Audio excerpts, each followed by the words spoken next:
अयोध्या से प्रस्थान करने के तीसरे दिन शत्रुघ्न ने महर्षि वाल्मीकि के आश्रम में विश्राम किया। रात्रि में उन्होंने मुनि से पूछा, हे महर्षि, आपके आश्रम के निकट पूर्व में ये किसका यज्ञ स्थल दिखाई पड़ रहा है?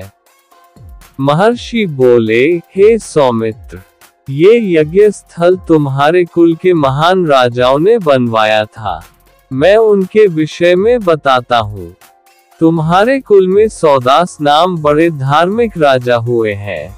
एक दिन आखेट करते हुए उन्होंने वन में दो भयंकर दुर्धर्ष राक्षसों को देखा। राजा ने बाण चलाकर उनमें से एक को मार गिराया।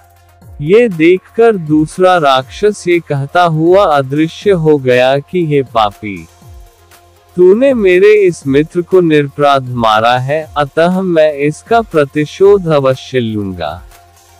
कुछ समय पश्चात सौदास ने अपने पुत्र वीर्यसेन को राज्य देकर और वशिष्ठ जी को पुरोहित बनाकर इस स्थान पर अश्वमेध यज्ञ किया। उस समय वही राक्षस अपने प्रतिशोध लेने के लिए वहां आया और वशिष्ठ जी का रूप बनाकर राजा से बोले कि आज मुझे मांसयुक्त भोजन कराओ, इसमें सोच विचार की आवश्यकता नहीं है। राजा ने अपने रसोइये को ऐसा ही आदेश दिया। इस आदेश को सुनकर वह आश्चर्य में पड़ गया।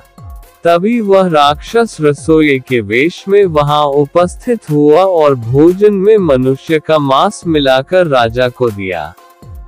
राजा ने अपनी पत्नी सहित वह भोजन वशिष्ठ जी को परोसा। जब वशिष्ठ जी को ज्ञात हुआ कि भोजन में मनुष्य का मांस है तो उन्होंने क्रोधित होकर राजा को शाप दिया कि राजन, जैसा भोजन तूने मुझे प्रस्तुत किया है वैसा ही भोजन तुझे प्राप्त होगा। तब तो राजा वीरसेन ने भी क्रोधित हो हाथ में जल लेकर वशिष्ठ जी को शाप देना चाहा, परंतु रानी के समझाने पर वह जल अपने पैरों पर डाल दिया। इससे उनके दोनों पैर काले हो गए। तभी से उनका नाम कल्माषपाद पड़ गया। तत्पश्चात राजा और रानी ने महर्षि वशिष्ठ के पैर पकड़कर क्षमा मांगी और पूरा वृतांत उन्हें कह सुनाया। तब वशिष्ठ जी ने कहा कि राजन, 12 वर्ष पश्चात आप इस शाप से मुक्त हो जाओगे और तुम्हें इसका स्मरण भी नहीं रहेगा। हे शत्रुघ्न, इस प्रकार राजा कल्माषपाद उस शाप को भोग कर पुनः राज्य प्राप्त कर धैर्यपूर्वक प्रजा का पालन करने लगे। उन्हीं राजा सौदास और राजा कल्माषपाद का ये सुंदर यज्ञ स्थल है। ये कथा सुनकर शत्रुघ्न अपनी पर्णशाला में विश्राम करने चले गए। जिस दिन शत्रुघ्न वाल्मीकि के आश्रम में पहुंचे उसी रात को सीताजी ने एक साथ 2 पुत्रों को जन्म दिया। तपस्विनी बालाओं से उनके जन्म का समाचार सुनकर महर्षि ने एक कुशाओं का मुट्ठा और उनके लब लेकर मंत्रोच्चार द्वारा उनकी भावी बाधाओं से रक्षा करने की व्यवस्था की। फिर एक का कुश और दूसरे का लब से मार्जन कराया।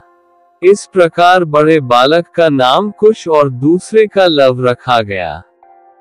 शत्रुघ्न को भी यह समाचार पाकर अत्यंत प्रसन्नता हुई।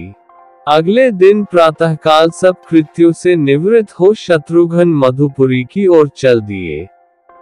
मार्ग में 7 रात्रियां व्यतीत कर वे महर्षि च्यवन के आश्रम में पहुंचे।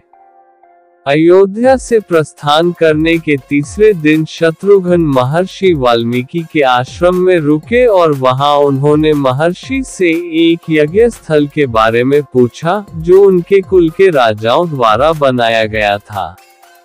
महर्षि ने उन्हें सौदास नामक राजा की कहानी सुनाई, जो एक धार्मिक राजा थे और उन्होंने आखेट के दौरान एक राक्षस को मारा था। राक्षस का मित्र इसका बदला लेने की प्रतिज्ञा करके चला गया। बाद में राजा सौदास ने अपने पुत्र वीर्यसेन को राज्य सौंपकर वशिष्ठ को पुरोहित बनाकर अश्वमेध यज्ञ का आयोजन किया।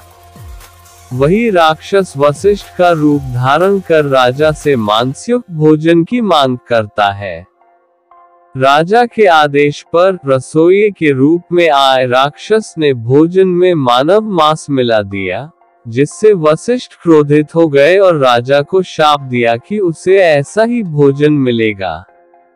राजा ने भी शाप देने की कोशिश की, लेकिन रानी ने उसे रोक दिया, जिससे राजा के पैर काले हो गए और उनका नाम कल्माशपात पड़ गया। वशिष्ठ ने उन्हें बताया कि 12 वर्षों के बाद वह शाप से मुक्त हो जाएंगे। उस रात सीता ने 2 पुत्रों को जन्म दिया। महर्षि वाल्मीकि ने उनका नाम कुश और लव रखा। शत्रुघ्न को इस समाचार से अत्यंत प्रसन्नता हुई।